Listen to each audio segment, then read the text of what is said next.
Hello, you wonderful people, and welcome to another episode of Untitled Reviews. This being a show where I talk about dramas that I watch. For today's episode, I'm going to talk about the series finale of The Regime. A great series finale. A lot of really interesting things went down in this episode, so let's break it down. So first and foremost, I do appreciate the juxtaposition of, as I've talked about throughout the entire season, I love that kind of... The story is always contextualized in the form of we're always getting the perspective of Elena and everyone from inside the palace. Yes, we've had moments outside of the palace, but they're very like a couple scenes here and there, but it's never like extensively. Now, 90% of this episode takes place outside. Well, 95% of this episode takes place outside of the palace. So it's like, right, Elena, we've always kind of got her purview on things, and now that she's no longer in her castle or her palace or her throne, now here she is kind of out and about. But still, like, Herbert is trying to keep her alive and just telling her, because she's like, get me to a television, if you get me to anything, like I could like talk to my people. But it's like Herbert's like, no, literally everyone's gonna hunt you down and kill you, so no. Because she still believes, like, right, my love, these are my people, like if I talk to them, I can rationalize with them, I could like rally everyone back on all I need. It's like, yeah, you tried talking to people when you were gonna hand everything over to Herbert last episode, but didn't even have that opportunity. Your palace got sieged, and just your approach to things hasn't led to anything great. In fact, everything's kind of fallen apart. Once again, it's been a slow build up to this over and over on an extended period of time because of your actions and your decisions. So it's even interesting bringing up the Herbert thing of it all, because he himself brought it up where he was like, okay, were you actually going to hand it over to me? She's like, of course. But he's like, don't BS me because you hesitated. And it's like, because for her, it's like, this is her power, and like, you know, you never want to give it up. Like, power is so enticing that she didn't want to. She only was willing to give it up because in that moment, it's kind of like, this is the only way I can save myself. That's where, like, we really got, like, she's always been a little delusional, not a little bit. She's been quite delusional off her rocker. But the fact is, that was in that episode is when we saw her crack for the first time, like in a manner of not being swept up in her own delusions, not being swept up by her own BS. Like she's always been kind of someone who kind of enjoyed the smell of her own farts in a lot of way, right? So for the first time, you saw that crack in her psyche where she was like, we got to do this because the self-preservation kicked in. But then it's kind of like she got swept back into her delusion again of like, but no, I could still turn this around. So that's why she was hesitant to give the power over to her. But it almost makes you wonder, like, the thought of giving that power up, like, was so enticing. It was so much that she was like, actually, no, like, that's what snapped her back into her own delusion rather than snapping her back to reality. So... But yeah, like, everyone's out looking for her. It's like, hey, if you get caught harboring any loyalist or Elena herself, you'll suffer ramifications. There's a curfew. As we saw last episode, the entire palace gotten taken over. Also, something we don't get an answer to the entire episode is Agnes dead? I mean, it's been like a while. It's been over like, 2 weeks now since I saw episode 5. So I don't know. I don't remember. I remember she was still excessively bleeding out, but there was still no full clear answer. But I guess as clear as it's going to get, because we never find out. So it's just sadly assuming, like, hey, she died. We never found out whatever happened to Oscar. With the way the episode plays out, that could be left up to interpretation of how that goes, because Oscar is Elena's son, and I'd assume that's public enough knowledge that, I mean, would people go out of their way to kill a kid, I mean, during like a quote-unquote revolution? That just depends. It depends on who ended up finding him, what their decision could have been, but there's a good chance he survived, but we'll talk about that later when we talk about some of the developments in the later parts of the episode. But you're kind of... I was also curious, like, if this entire episode was just going to be Herbert and Elena just out in the wild, just because obviously they've just been the core focus of the show. But I was wondering if they were, like, obviously we've had like our recurring characters in this kind of like ensemble cast of sorts, but, you know, a lot of the three ministers that were working for Elena, they hijacked the helicopter. Like I said, I was so certain they were going to get shot down last episode, but it seems like they're out and about. They're free from all this. Like I said, Agnes is potentially dead. Peter was with the U.S., so he might be perfectly fine. Who knows if he's still in the country or not, or whether he's like relegated to like the U.S. now. Who knows? But the only two people standing of like our core cast is Elena and Herbert. So... And I just thought the entire episode was going to potentially revolve around them.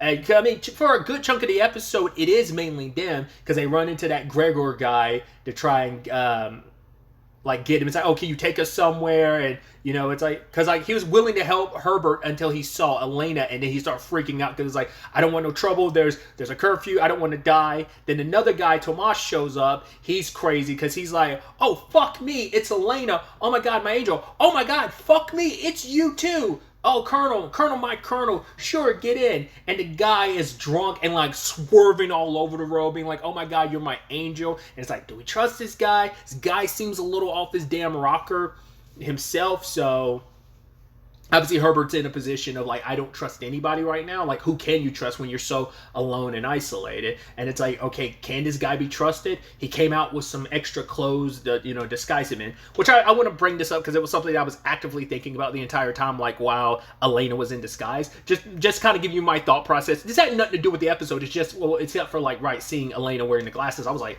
Kate Winslet looks cute in glasses. I don't know. I don't think I've ever seen her in like glasses in her everyday life because maybe she doesn't wear any. Maybe she just wears it for reading. But I don't think I've ever seen her. I mean, maybe she has. I've never seen her in glasses like in any like interviews. I'm sure she's worn glasses for roles. She's probably played or something. There's something. But I was just like, I mean, once again, it's like, it's Kate Winslet. She's always and continues to be exceptionally beautiful. So it's like, of course, like, oh, it's that much of a stretch to think Kate Winslet looks cute with glasses on. I don't know why. That's just where my mind was. I went on this whole diatribe, but it's just like, I had to get that out there because like that's the first thing that popped in my mind. I'm like, wow, she looks really cute with glasses. Either way. Maybe it's just those specific frames, like how they like sat on her face and just accentuated her face. It's just, I was like, they look cute on her. That's just me. It's fucking the most dorkiest like thing to kind of comment on. But yeah, that, like I said, I let you into my weirdo dorky thought process. But yeah, I thought that was kind of interesting. Like once again, like I didn't know how that Tomas thing was going to play out, and it turns out he locked him in a room. It's like cool. Especially with the neighbor, it's like, oh, who's that, Greta? He's basically like, oh yeah, like she's fine. Like the fact is, she just basically like stares at my prick all the time. So it's like, oh, like almost like she wants me. But yeah, Tomas put up this like front just to trap Elena because he's like, yeah, I got a cousin or somebody in the Secret Service. They're gonna come and get you. Like, you fucked me. You stole from my country and stole money from me. So he was like about taking Elena down. And that heartbreaking thing is like when Elena felt cornered. It's like, I'm dead. She even said that line of I'm dead, and it just kind of gets over. And she took like broken pieces of like the chair. It was like a broken piece of wood from like Herbert smashing stuff, and she starts cutting into her arms, which he was like, stop doing that, don't do that. Which obviously, as we know, he is someone who has like self-inflicted wounds, to harm himself because and I think that speaks volumes of someone like we haven't seen him do that in a while, like beat him, like hurt himself like that. And so for him to kind of do that for Elena, it's like, stop, don't do that. I don't promise me you'll never do that again, because like it just showcases like how much he does in fact love her, and it's like, I can do that to myself, but I would never want someone I care about to do it to them. Like I think that's where that comes from. And so I was quite surprised who wrote up Laskins. I was like, wow, I thought you just straight up bailed. Just like, I mean, granted, you kind of bailed before the other ministers did last episode, but man, you stroll up and you're part of this new freedom group. And so he's trying to get Herbert and Elena to turn against each other. And it's like, oh, here's all these crimes you've committed. And basically it's like, well, she's like, the only way I'm going to do this is if like the workers, the representative of the workers come and challenge me in Parliament. It's like, well, Parliament's dissolved. She's like, no, I'm the only one that has the power to like dissolve Parliament. So Laskins is doing his thing of he's trying to, your classic, oh, like they're spilling everything. Oh, like you're not going to talk. Well, other person's going to talk. Oh, other person you didn't know. Like, oh, Herbert's in there talking, Elena, trying to pit them against each other. There is a line of dialogue that's kind of a dark line of dialogue, and it's kind of implying like, well, when he was talking to Herbert, Laskin was making this whole point of Elena's off her rocker. We both know that. She's kind of crazy, almost being like she's incurable, kind of saying like she was kind of screwed up from the beginning. Implying, even saying like, right, the rumor is that her father put his penis in her mouth. So it's like, oh shit, just casually added that line in there, which I'm like, when you look back in retrospect, she does have a very unhealthy relationship with her father, a very complicated one. To be fair, we only got one side of that relationship. He was already dead by the time we got introduced to that dynamic. But the fact is, she would talk to his corpse as if he was still alive. She kept his corpse around for so long. But also, which obviously plays into some stuff later on. Like I said, we'll talk about it when we get there. But it makes you wonder, is that where that comes from? Because like the only insight we really got from her father's perspective was that time, like her father's corpse was talking to Elena and he was like ripping into her and talking mad shit. So that's why I'm like, how much of that is Elena's perception of her dad? Or is it just like, no, that's exactly what my dad says? Because I had brought up the point at the time, is that when Elena's talking to her father, is that what she's seeing and hearing? Or was it just in that moment we got that? You know, it's like, even though we just see a corpse, maybe that's what Elena sees all the time when she's interacting with her father type of situation. But it's like I said, I don't know how true that is. Once again, I don't even know if it's a throwaway line, but it's such an interesting, like, sad and depressing line, because like I said, it contextualizes that relationship very differently. Like, kind of seemed like it wasn't that great of a relationship either way from what we've gotten so far, but then you add in like, oh, there was like some sexual abuse going on, you're like, fuck me, like, no wonder Elena's all kinds of fucked up, you know? Like, that would mess up anyone. No one's going to be fully well adjusted after some shit like that, you know? And even if it wasn't that, you know, that, like, the other side of the argument could be, that could have been Laskin just saying shit just to say shit. Because, like, you know, rumors spread about people that isn't true. So it's like, he even said it himself, it was just rumors, nothing valid, nothing, like, no validity to it necessarily. So Laskin could have been just saying that shit just to say it. Or either he was regurgitating something that was a genuine rumor and belief, maybe. Once again, we get that single line and we move on. So we don't know the validity of that, so...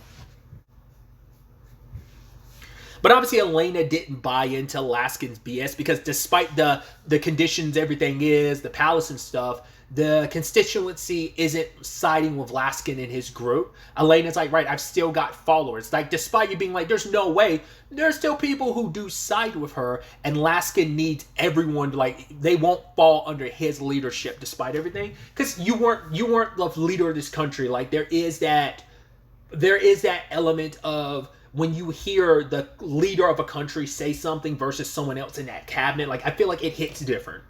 You know, I don't pay enough attention to politics to really, like, be able to say that with such confidence. But it's like, yeah, it's like, you know, here in the U.S., it's like the president saying versus someone else saying the president says something. Like, it hits differently when it's directly coming from the president's mouth. I kind of feel like, I mean, that's also why Laskin needed Elena. It's like, she's like, oh, you need me alive, you need me on television, you need me announcing the validity of your group and kind of like the passing of power. And he's trying to say, like, right, we're trying to handle it diplomatically and stuff with honor. The same thing for, like, Herbert. He's going to be charged and going through the justice system. He'll get his fair shake. But Elena's like, I'm not stupid. You're not. If you really didn't need me, you'd be burning my bones right now. You wouldn't be dealing with my bullshit. It's like, it's because you need me, you piggy wiggy, you know, just adding insult to injury. And then he came back in with a canister kind of saying like it was mold or something, just to mess with, like, you know, Elena's psychosis about, like, how, like, that hasn't completely disappeared. Like, it's still somewhere. Once again, that mode thing just kept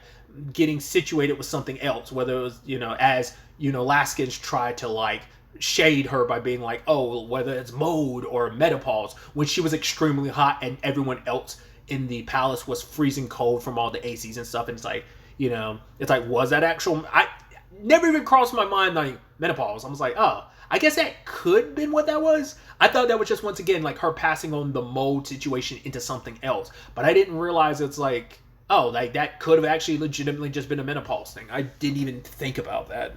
Like, that, once again, that's a very, like, natural, like, scientific explanation for that. Like, a natural body function thing that will just happen naturally. That didn't even cross my mind until, like... But like I said, I don't know if, like, that's legitimate, or, once again, is that just a thing of Laskin just using that phrase specifically just to kind of tear Elena down a little bit more. I mean, maybe it legitimately was menopause. Like I said, it's hard to say, because Laskin can speak the truth. He always tries to do his best. He even tried to tell Elena, like, I've always tried to do what was best for you in this country, but you never really listened to me. You never took my word for advice. I always had to placate your craziness.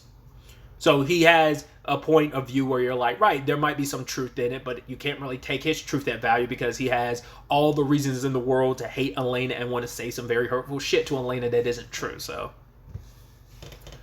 but yeah, like they basically forced her hand with that mold. It's like, yeah, you've comply. Okay, we'll spruce you up. It's like, I don't hate you. I'm not trying to humiliate you. And pop, pop, pop in the elevator. Went a little departed in that scene, didn't we? Wasn't the original? Isn't it the original? Because it's based on a French movie, I believe. Isn't it Infernal Affairs? Isn't that the original title? Isn't it like I said, maybe it's Italian, but I could have sworn it's a French movie. Like The Departed's based on like a French movie. I want to say that the title for the French movie is like Infernal Affairs. I don't know if that's like the translated title. I don't know. Like I'm sure it probably like has a different title, maybe in French or something like that. I don't know. Like regardless, my point was like I've never watched the other movies, so I don't know if how different those movies are. I just went on a tangent. I shouldn't even reference The Departed, but if you've seen The Departed, you know what I was talking about with that scene. So, her getting swooped up by the Americans, and you're like, what is going on here? And they get brought to a place, and I was like, who's going to be waiting? At first, I was like, is it going to be Holt? But it's not. It's Emil who's working with the U.S. Because wouldn't he one of the proponents pushing the U.S. angle? Like, I mean, that was kind of like the status quo, but I think he was one that was... I think that's why he got ousted in the first place, was because of the U.S. angle of things. But he's there on behalf of... Well, he kind of plays like, right, partisanship isn't really beneficial to business, but the place being in a civil war right now, got to take advantage of the circumstances being what they are. So he tries to keep neutrality, but he's working with the U.S. and Holt's talking to him because, Elena, this is what the New Deal is. We're kind of going back to the somewhat status quo, or rather the illusion of the status quo, because the U.S. is like, oh, we're here to help you. We'll manipulate the situation in the system slowly but surely, just to kind of get a better foothold in your country and benefit us. So you're going to be our puppet figure. You are going to be the face of this whole rebrand and stuff. Like, you're going to be like very anti-China. You're not going to have to go out like outwardly, but slowly but surely we're going to rake that up, you know, and kind of talk about like the dangers of like siding with China and stuff like that. So now the U.S. has swooped in and they have all the leverage. We're going to like basically choose to support your supporters so that we can, because like as he put it, it's like, right, this civil war is on a knife's edge. It could go either way. The Westgaters, like the ones who are revolutionaries, they're strong in some capacities, but their edges are soft, while your supporters are still out there. Like, once again, we kind of back them until we like swing all of this under control. So that's where this all goes. But also, Herbert himself has got to go, because this all started when you two got together. It has to end here. That's the only way forward. And she's like, what if I object? And he's like, well, you can, and that's your freedom of choice. But, you know, kind of implying like, hey, this is how it's going to be. It's like, yeah, you could choose Herbert and most likely die along with him, or you can do the sensible thing and side with the U.S. and play your role in this figurehead role and manage to stay alive. We even had that scene where she was in the she takes off her wig and you see her hair. It's like she's balding and everything. I was like, oh wow, I wasn't expecting that. I guess just the stress of everything has been wearing her down. I guess it's also just supposed to fit that narrative of just how Elena tries to present herself to the world, to everyone else. And just like in that moment, like I said, you've seen these cracks of who she really is. And in that moment, in that vulnerable moment, you're seeing like, with everything like happening around her, you saw that. So she's with Herbert and kind of explains how this is all going to go. And he's like, tell me, what you did decide? And she's like, I didn't choose anything. It's like, but what we can do is we'll play their game for a little while, and then we'll wait for the opportunity, and we'll stab them in the back. And you see that look on Herbert's face, like, right, you are using me, you're lying to me, you're manipulating me. But he just kind of accepts it, especially when she says the words, I love you. And he's like, I love you, and I love you. That has been something I've always flip-flopped on whether, like, what Elena's real feelings are to Herbert. Does she actually love him? Because they set it up early on where he was like, do not betray me. And she's like, I would never betray you. And she never did. Even with the Laskins thing, it's like, well, he was threatening her, but she never, like, outwardly went up against, like, I mean, her kind of being like, okay, meant she was going to throw Herbert under the bus. But so I guess to an extent you can be like, yeah, she did kind of betray him, but like I feel like that's debatable, but maybe it's not as debatable as I think it is. It's like you siding with them, regardless of the coercion or not, your life being threatened. You did pseudo betray him. I didn't treat it as a betrayal, but I feel like the argument could be like, no, she definitely betrayed him. So is it that shocking with this situation later on? I figured as much the moment she's like, I would never betray him. Like, okay, so that means you're definitively going to betray him later on.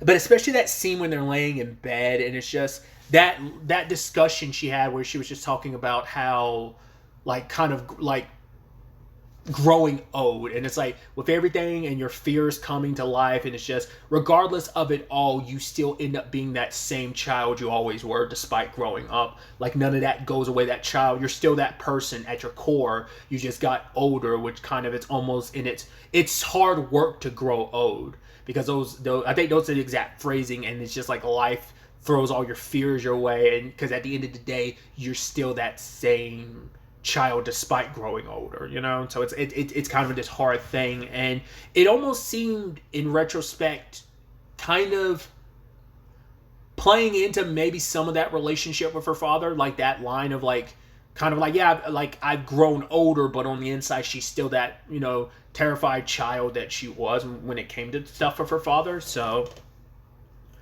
even being thankful to Herbert for everything that he's done for her, it's like, I thank you for being on this journey with me, you know. And she, you know, she's scared, and he's like, don't be, you know. And they were talking about like, right, we'll share our dreams again. And it was kind of a moment you're like, where's this going to go? It's like, well, they want to remove Herbert from the equation, so I'm like, how is this going to go? There's that. This is going back to what a point I kind of dropped earlier that I brought up, was like, I always went back and forth of how Elena felt about Herbert, because I think you can make the argument that there is, when it comes to loving someone, I don't think it's mutually exclusive of, oh, you love the person versus loving them for the thing that they do for you. Like, I think sometimes those can be separate things, and I've always gone back and forth on whether Elena legitimately loves Herbert, or was it a situation of you loved how he made you feel and what he did for you. It's hard to say. And I mean, maybe for her, it was all three. Or maybe it is like two of the three or one of the three when it comes to that. But like this episode, like I said, the argument could be made otherwise. But for me, I felt a genuine, like, she did love him. Like, this is the first episode I really felt like it was genuine. It wasn't just a means to an end of, I'm using you. You know, but the argument could be, well, you know what's waiting around the corner. So, of course, you're going to feel that here. You're going to be genuine here. But it's like, was there genuineness in any other time that, like, those meaningful, like, connections? Like, it's always... I'd also make the argument, because I had to backtrack too, because I was like, oh yeah, like, she did technically betray him when she had him, like, thrown in jail at the end of episode 3. So it's like, I mean, I guess that could arguably be the first, like, real, like, test of kind of betrayal to some extent. So, but yeah, there was a moment, like, the gun in Herbert's face, and the trigger gets pulled. I was so curious. I was like, you see him kind of try to get up, and I'm like, did he manage to get up? But did someone... Like, was that him? Because he was slipping in and out of a dream at that moment. So it's like, was that him dreaming that moment? Because what we saw, like, from his body, I mean, we only saw one angle. We never really saw the full scope of it. But, like, it didn't look like we saw a gunshot wound, but that could easily be covered up. So either he got up and got obliterated. Like, yeah, you might have dodged that bullet, but maybe as you were running away, you got shot in the back. There were other guards around with, like... That was a handgun, and there were other people around with, like, heavy artillery, so... I'd assume the ending of the episode is like a 2-year time skip. They never designated it, but someone has to correct me because it's been a while and my memory's a little fuzzy. I want to say the victory day, like, it was like the 7th victory day. It was like her 7th year, and now it's her 9th year. So it's been at least 2 years. Really, it's more like a year and some change with all the time skipping we've done in over the course of this series. But yeah, we see Nicholas is back, and it's just, once again, we're kind of back to the pseudo status quo of, like, things are what they were before, but, you know. I mean, I think arguably things, well, they're practically back to what they were before, at least the illusion of, but the U.S. has an even bigger foothold in this country than it did before, so. And there is this look on Elena's face where there is sadness, and those are moments where I'm like, nah, I feel like you genuinely feel sad about the Herbert stuff. And even Nicholas is like, yeah, what was all that? And her words were, yeah, just I wobbled. And it's kind of like, okay, yeah, sure. And he's just kind of accepting it. I'm curious, like, what their past relationship has been, because she was obviously concerned about him. I'd actually forgotten about that. Apparently, like, there was that thing in was that episode 5 or was that 4? I think it might have been episode 4. Maybe it was 5. I don't remember. I think it was 5. I don't remember. No, I'm keep going back and forth. It might have been episode 4.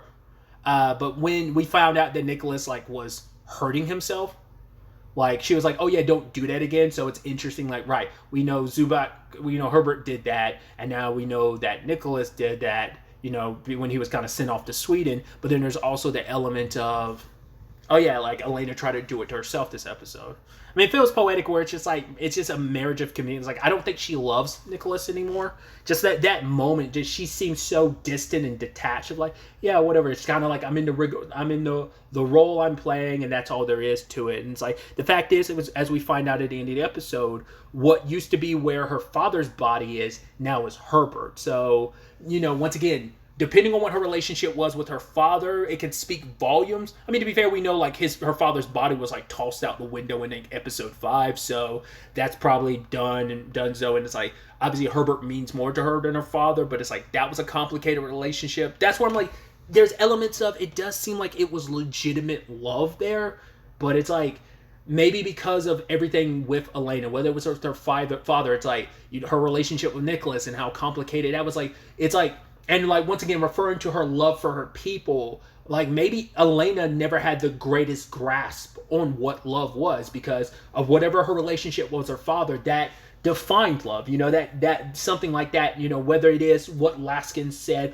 or whether it's just he was kind of an asshole, whatever the case may be, that can influence and mold your perception of what love is. And maybe she never had a true grasp on it, so it makes you wonder, like, the interaction she had with her father, would she have those with Herbert? Especially because the whole line of, like, right, Herbert's like, I will fight to the death, and it's the whole conversation of, like, once again, we'll get them, and despite the status quo, will Elena do that? No, she'll probably keep playing the role that she was given, just to survive. But then, like, the argument she had or discussion she had with her dad, once again, we got the one-sided side of it. Maybe in the future you'd get that same thing with Herbert. So I kind of figured Herbert might die. My thought was probably going to be like, oh, Elena was going to end up doing it. I kind of flip-flopped because I was like, maybe Elena's going to kill Herbert, Herbert's going to kill Elena, or maybe they're both going to die. So I knew it was going to be kind of a sad ending, and, I just figured it would be. I just wasn't sure how this was all going to play out. But yeah, it's almost like it's that bookend ending where everything kind of comes full circle. You kind of end up where you started off, just a little worse off. It's almost like, did you grow from this journey? And it's like, maybe she did. She appreciated Herbert and what he did for her and being on this journey, because even him saying it, it's like, right, it's what you said to me at the time, like, you needed me. They needed each other. So, like, that's where I'm like, is things going to stay the same? Probably, despite the impact Herbert had on her. It was like a fleeting moment. As she said, I wobbled.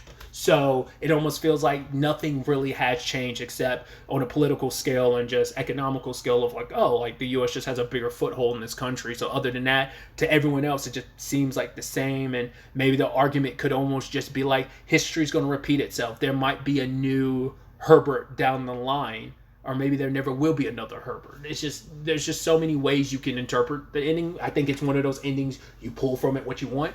I mean, it's definitive in its own way, but, like, the messaging behind it could be like, this is bound to happen again at some point. There will be a repeat, or maybe there never will be. It's just like, like, no matter how much you try to bring change, sometimes shit just stays exactly the same because it's built to stay the same, because you don't fuck with the house, you don't fuck with the system. It's designed a certain way. It's designed to remain the same. So that's my interpretation of it. You can completely disagree. That's perfectly fine. You could also not like this finale. You could be like, oh, the finale sucks. There's a lot of finales I like that I know most people do. I understand people's criticisms of some finales, but I'm curious. Once again, it's been over a week. I'm got to this super late. So obviously, like, everyone's had time to digest this ending for a while. Once again, these are my raw thoughts about it. I just finished watching it like a couple minutes before I started recording this. So So that, like I said, you're getting my raw thoughts about everything. So, yeah, like overall, I enjoyed the series. I went into the show, like, even watching the trailer,